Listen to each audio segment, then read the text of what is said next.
these new tools. We also have quite a few publications that are going to be, we expect to go out. We're currently awaiting experimental results to see just how that's going to go. So again, thank you all.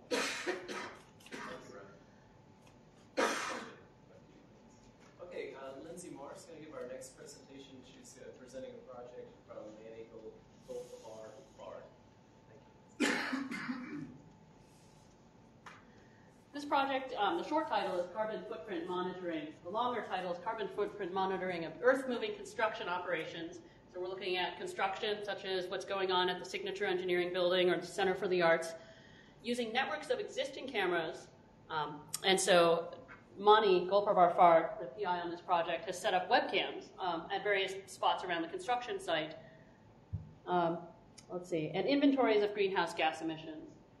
So this is interdisciplinary within civil and environmental engineering. Mani is an expert in automated monitoring of construction for improved sustainability, trying to make construction more efficient.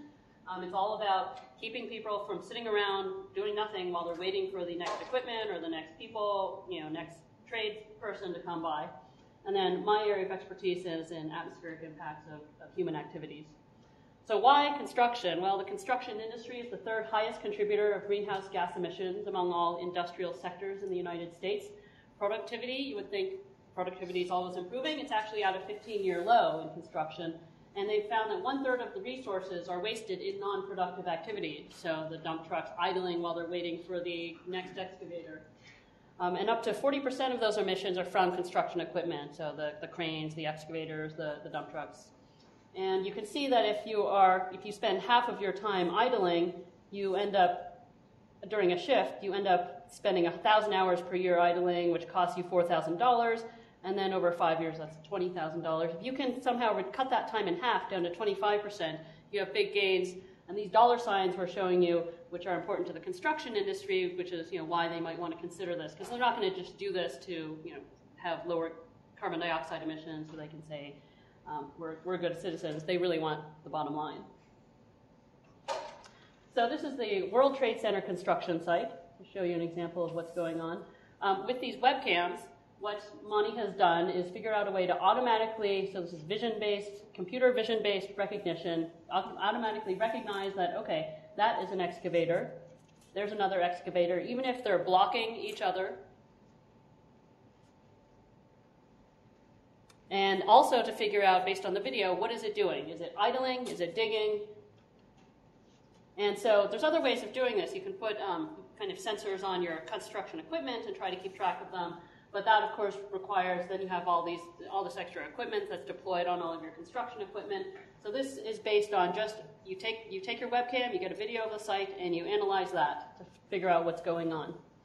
So the overall objective of this research is to benchmark and automatically monitor the carbon footprint. So we're looking at carbon dioxide emissions of the earth-moving construction activities using these networks of cameras. And so we have 4 different specific objectives, which I'll walk you through here. The first is to build a module that can recognize the action of the equipment. And the left side shows you kind of an overall schematic of the approach where we have our network of cameras. We need to detect the equipment. We want to identify the equipment and recognize its action. We want to be able to locate it in 3 dimensions and figure out where it's going. And then to use that information to calculate what is the carbon footprint of that equipment. So we can say, okay, that piece of equipment is digging. How do we know that? We look at different features of the arm there and see how they're changing in time. And then we can say, all right, that thing is digging right now. So some of the results are that they've been able to successfully identify whether it's hauling or digging or dumping, filling, dumping, or moving. Each of these different actions has different rates of fuel consumption, and thus different engine loads and different amounts of carbon dioxide emissions. So the second step is to do temporal reasoning. So we're trying to figure out, is there a way to mouse and play a 30-second video here? I don't. Probably. Probably not. Maybe on the screen on the wall. If there's a mouse somewhere. Oh, here's, let's see. I got the mouse, yeah.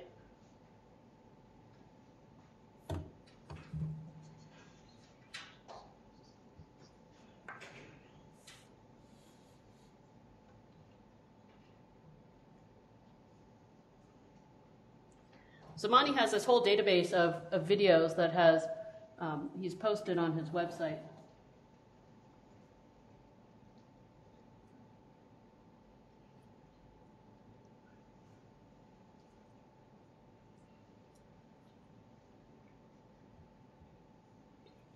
So you can see those red kind of rectangles are what he's identifying and seeing move, and then they figure out how it moves, and then that can tell him what's actually going on.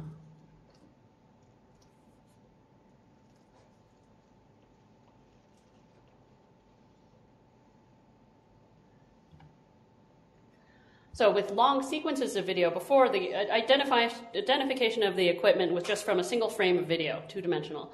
But now we're looking at over time, and you can they will go frame by frame and figure out, okay, where are the different kind of points of interest of this equipment, and thus what is it doing? Is it swinging, for example? Is it idling while the truck in blue is moving?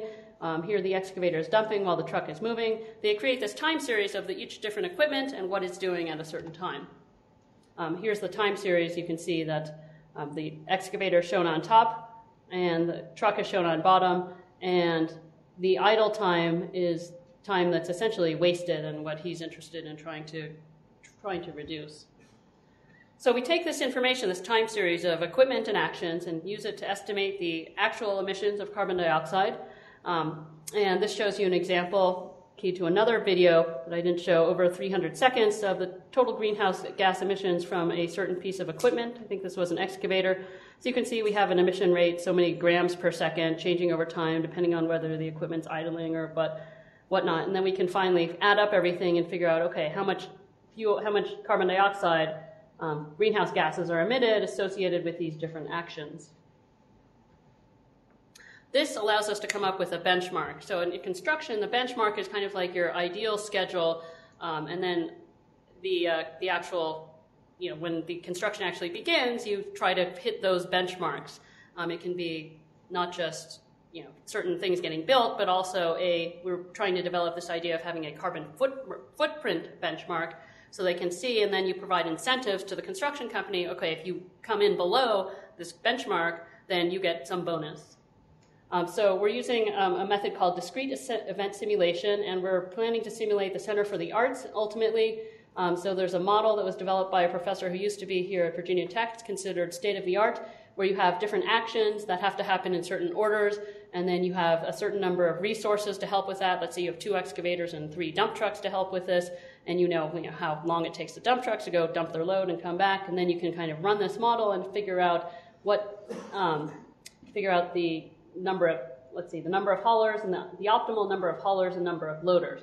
Once we have that, we can then go ahead and calculate our expected carbon dioxide footprint, which we are interested in translating to a more visual based kind of symbol. For example, the number of seedlings that tree seedlings you would have to plant in order to offset those carbon dioxide emissions, to make this very accessible for the construction industry and consumers. So Monty, we've been very productive on this project. We have 2 publications. One's already out. One's kind of in press right now. We have 5 accepted conference papers. There are 2 provisional patents based on this technology. And we have a small EPA project where we're going for a round 2, which would be for $90,000. We submitted a proposal to the NSF Cyber Seas solicitation. And then we're working with someone in Columbia on this, a Microsoft research fellow.